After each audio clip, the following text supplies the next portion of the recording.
4 weeks ago, the Tigers were considered one of the most exciting programs in Division II football. Now, after a month's worth of losing, Fort Hays is at a crossroad in their season, with their longtime nemesis coming to town today to try to take another one from the Tigers' grasp. It's going to be a battle for bragging rights and conference positioning as the Fort Hays State Tigers square off against the Gorillas of Pittsburg State. Up next. Hello and welcome to the Tiger Football Preview Show. I'm Kyle Haas, alongside me Travis Reese. And Travis, we've got the Tigers back at home for the second time in 3 weeks, and they come home after yet another loss. Another tough loss. Now 4 in a row that they've lost here to start the conference play. And you had a good chance tonight this afternoon against a Pittsburg State team that I feel you can beat. Well, before we get into the matchup against the Gorillas, we take a look back at how last week played out as the Tigers fell 41-29 out at Omaha against the Mavericks. And Travis, it was just a matter of the offense played well, the defense played well. However, special teams, that third phase, fell short. Yeah, they had 2 muffed punts that led to touchdowns for the Mavericks. And really, anytime you give points to the other team, it's going to be very hard for your offense to rebound, your defense to keep up that mentality of trying to come up and get stops. The offense was able to put up points, but the defense and special teams are really what hurt this team. Well, the special teams we can talk about at length, but Coach Kevin Verdugo had some thoughts about how the offense and defense played, as well as that special teams blunders. Only when you play that poorly on special teams. I thought our defense played pretty well for most of the day, with the exception of about, I think they probably would like to have 3 plays back that were pretty good sized gainers. But other than that, you take the muffed punt that was called the touchdown out.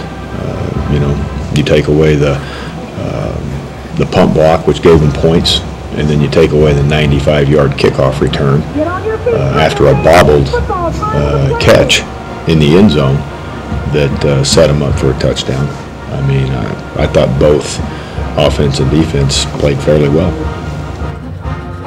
We hear right there, he's not necessarily upset with the type of play that his team's put on in the past couple weeks, just disheartening to lose these close games. Yeah, it really is. And this team has lost a lot of games like this. You look back at their very first loss of the season. You go on the road to Emporia State, a team you feel like you can beat. Coach Verdugo said his team just didn't show up. They left their game back here in Hays. You come back the next week, you've got a Washburn team that's kind of down and out, lost quite a few games to start the season, and just a few mistakes in that game. You feel like you could have gone the other way, a couple dropped interceptions. You come back the next week, and you've got a team like Central Missouri, 12th ranked team in the nation. You play great with them, put up almost 1,000 yards of offense between the two teams. You battle back and forth, lose on a last-second field goal, and then you come out this past week against UNO, and you have the special teams mishaps that really hurt your team. And these are 4 tough losses for the Tigers program. And just another prime example of the rough and tumble schedule that is prevalent in every MIAA game each week. Well, we'll take a little bit of a break, but when we come back, we'll preview this upcoming matchup between the Pitt State Gorillas and the Fort Hays State Tigers here on KFHS. Hey, you guys want to go to that party? Yeah, man, I heard it's supposed to be pretty good. All right, let's do it. All right, well, who's driving? Well, I'm not too bad. I can. All right, let's go.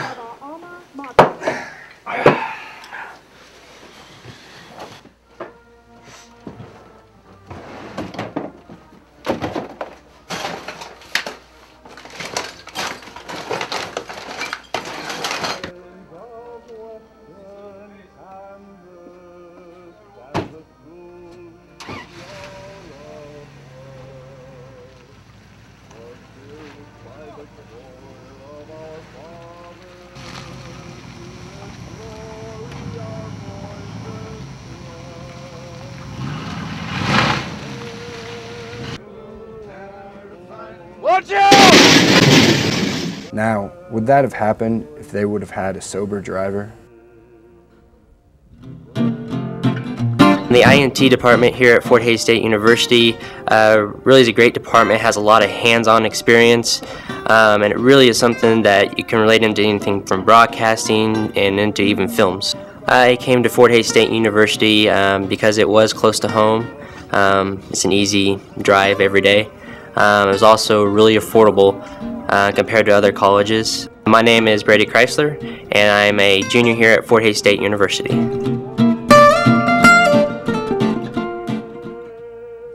Well, we welcome you back to the Tiger Football Preview Show. I'm Kyle Haas, alongside me Travis Reese. And Travis, this matchup is between two teams that are 3-4 overall, but 1-4 in conference play. And this is a good game between two programs about at the same point in their season right now. Both teams feeling that they're having kind of a letdown. The Tigers really expected to win a lot more of their early season games, especially in conference play. You come out and you lose 4 tough ones. And Pittsburg State's kind of in that same boat. They're kind of in a rebuilding year, trying to get back to that national prevalence that they had just a few years ago. All right, well, we'll take a look at the Fort Hays State offense squaring off against this Pitt State defense. And Mike Garrison passed for over 400 yards for the first time last week at UNO. He'll face a tougher task in Nate Dreiling and that Gorilla defense. Yeah, the Gorilla defense is fantastic, especially going with some of the best tacklers in the MIAA. You mentioned Nate Dreiling leading the MIAA with 94 tackles on the season. Closest to him is Alex Whitehill for the Tigers at 75. So they've got some great tacklers. 3 of the top 4 tacklers in the MIAA are on this Pitt State defense, so it's going to be a tough row trying to get a run defense established to open up your passing game. All right, so that should be an interesting matchup as the offensive and defensive lines will play yet another key into that game. Well, on the defensive side for the Tigers, they'll square off against one of the top rushing teams in the nation, leading the conference in yards per game. And this is really Pitt State's bread and butter. They're a running team. They've always been a power running team. They're not real flash. They don't throw the ball all the way around the yard like Fort Hays State does. So the Fort Hays' rush defense is going to be key in this ball game, trying to hold down this high-powered rushing attack from Pitt State. Is averaging over 240 yards per game. Fort Hays State giving up 141. So it's whichever side of the ball gives up the most is probably going to end up winning. Now, the Tigers, one of their main focuses on the defensive side has been that defensive front anchored by senior defensive tackle Jacob Crossman. And you can't say enough about Jacob Crossman. The guy has been a beast so far this year, even with the loss of Edwin Herbert, who got hurt early on in the season, has played sparingly since then. They've had to really turn over to Ernesto Martinez to come in and play that defensive tackle position next to Crossman. But Crossman's taking on double, triple teams all the game long. He's fighting them off, getting in the backfield, and still one of the top sack leaders in the MIAA with 5 so far. Does have almost 10 tackles for loss in the year as well, so a great defensive lineman anchoring that front 7. Well, the two-headed quarterback attack between Jeff Smith and Zach Dickey has been what Pitt State has gone with. We had a chance to talk to Kevin Verdugo about his expectations against those two quarterbacks. You know, I think they're probably still searching, kind of like Omaha was at the beginning of the year, for one guy to take the job over. You know, both of those guys do different things within the system, running and throwing maybe a little better than the other, and that's probably why you see that switching in and out, I would imagine. They're trying to probably find the guy that's got a hot hand and then ride him as long as they can. You know, I hope they don't decide on that anytime soon, and hope nobody gets a hot hand.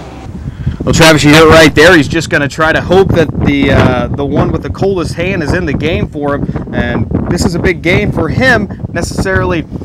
He's a Pitt State person. He's a native of Pittsburgh, grew up there, was very familiar with Chuck Broyles, and is extremely familiar with new head coach Tim Beck.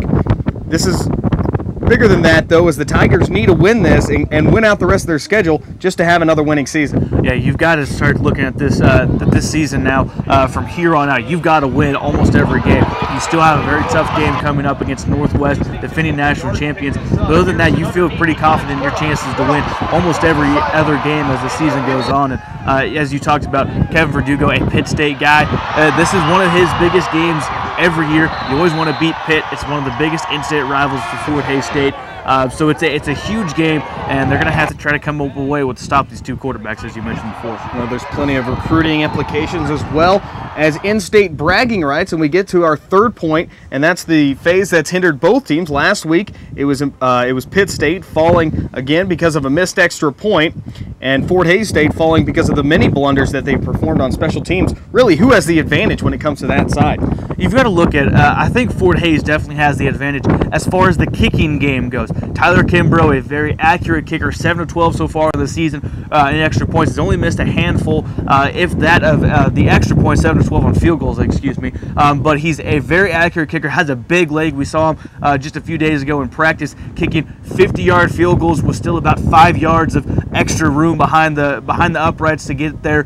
So he's got a big leg. You also got a guy like Ethan Kozier who's going to play into the field position role with the good, stingy Pitt State defense. He's going to have to be relied on to pin Pitt State's offense back and try to let his defense have a little bit more room to breathe. All right, well, it should be quite a matchup on all three phases of the game, and we'll have that call here up next here on KFHS.